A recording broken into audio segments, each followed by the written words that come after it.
Alors, à propos toujours de la distinction lithosphère-asténosphère, un rappel sur les activités donc 1 et 2. Foyer sismique localisé sur un plan incliné appelé plan de Benioff, au niveau duquel la vitesse de propagation des ondes est plus élevée. À ce niveau, les roches sont plus froides et donc plus denses. Elles se cassent sous l'effet de contraintes.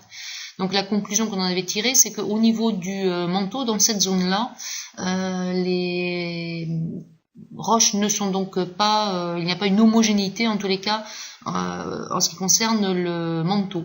On en avait déduit également qu'au niveau de ce plan incliné, eh bien, il y a la lithosphère océanique qui plonge sous la lithosphère continentale. D'autres arguments vont venir avec les activités 3 et 4 qui vont nous permettre de déterminer la limite justement entre lithosphère et asténosphère. Dans cette activité 3, on étudie l'évolution de la vitesse des ondes sismiques en fonction de la profondeur. Donc bien observez ici donc la vitesse qui est donnée en kilomètres par seconde en fonction de la profondeur qui est indiquée donc ici bien sûr en kilomètres. Donc faire toujours attention aux unités. Donc on étudie la vitesse de propagation des ondes sismiques en fonction de la profondeur et sur ce graphique donc jusqu'à moins 300 km de profondeur. Autrement dit, on se trouve dans la zone la plus superficielle, enfin les zones les plus superficielles donc de la Terre, puisque là jusqu'à 300 km de profondeur, on est dans une partie, la partie la plus haute donc du manteau supérieur. Alors une fois que vous avez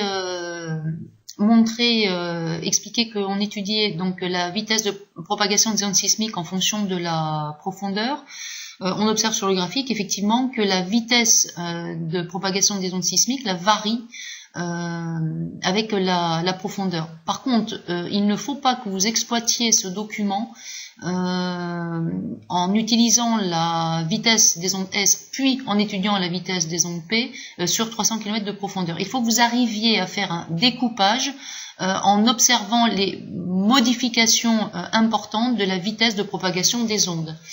Premier temps de l'exploitation de ce graphique, on observe qu'environ à moins 10 km de profondeur, eh bien, la vitesse des ondes P et S reste constante, avec des exemples chiffrés. VP égale 6,3 km par seconde et la VS est égale à 3,8 km par seconde.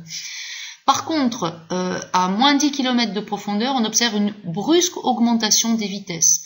Vous donnez des valeurs chiffrées, la vitesse des ondes P atteint 8,2 km par seconde, la vitesse des ondes S atteint 4,2 km par seconde environ.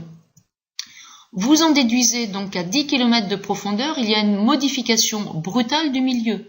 Or, vous allez pouvoir utiliser vos connaissances, on sait que la vitesse des ondes sismiques augmente avec la densité.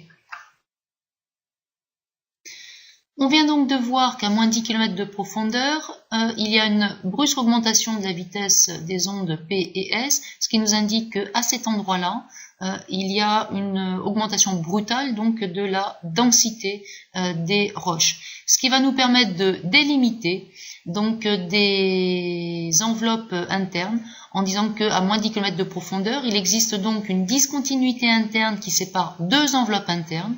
Vous utilisez vos connaissances, on distingue ainsi la croûte océanique composée de gabbro et de basalte. Alors on peut préciser qu'il s'agit de la croûte océanique puisque dans le document on vous indique bien qu'on étudie la vitesse des ondes sismiques P et S en fonction de la profondeur en milieu océanique.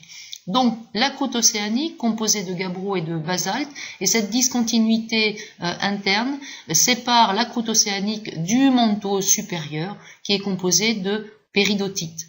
Donc vous utilisez à nouveau vos connaissances puisque vous savez que le manteau supérieur est composé de péridotite. Cette discontinuité correspond au moho. À nouveau, là, vous utilisez vos connaissances. Donc vous voyez que là, on n'a pas fait une étude exhaustive du document dans un premier temps, on est allé étape par étape. On regarde d'abord ce qui se passe dans les couches, enfin dans les zones les plus superficielles. On constate de brusques variations à moins 10 km de profondeur pour déjà distinguer la croûte donc du manteau, et donc amener cette notion de discontinuité interne qui est appelée donc le MOO. Ainsi, jusqu'à moins 10 km de profondeur, la croûte océanique, et jusqu'à 300 km de profondeur, on retrouve donc le manteau supérieur. Alors pour petit rappel, le manteau supérieur, en réalité, il va jusqu'à 700 km de profondeur. Mais ici, l'étude s'arrête à moins 300 km de profondeur. On continue donc l'exploitation du graphique. On va s'intéresser maintenant aux zones un peu plus profondes, en particulier à ce qui se passe au niveau donc du manteau supérieur. On observe que la vitesse des ondes sismiques varie au niveau du manteau supérieur. On observe qu'entre moins 10 et moins 100 km environ, les vitesses des ondes P et S restent constantes, mais au-delà, elles diminuent. Là, vous pouvez donner des valeurs chiffrées. Par exemple, à moins 200 km, la vitesse des ondes P est de 7,5 km par seconde et la vitesse des ondes S est égale à 4 km par seconde environ. On peut en déduire que le manteau supérieur n'est donc pas homogène. On distingue deux zones différentes, l'une comprise entre moins 10 et moins 100 km de profondeur et l'autre comprise entre moins 100 et moins 250 km environ de profondeur. De cette analyse du graphique, on peut en déduire que entre moins 10 km de profondeur et moins 100 km de profondeur, on a donc des roches qui sont homogènes, de densité constante.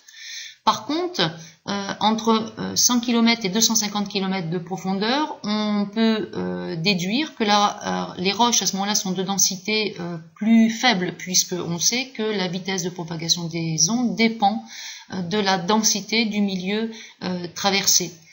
Mais ce qui est étonnant, c'est que le manteau supérieur est constitué du même type de roche, à savoir la péridotite. Donc on peut se poser la question, on a le même type de matériaux, et le point d'interrogation est donc pourquoi la péridotite, entre 100 et 250 km de profondeur, a une densité plus faible. Il y a donc à ce moment-là, on peut émettre une hypothèse qu'il y a peut-être une autre raison qui entraîne une diminution de la vitesse de propagation des ondes et que ce n'est peut-être pas la densité qui est à mettre en cause, en tous les cas uniquement à ce niveau-là. Dernier document que nous allons voir donc dans l'étape 3, puisqu'il s'agit de l'étude du comportement mécanique des roches.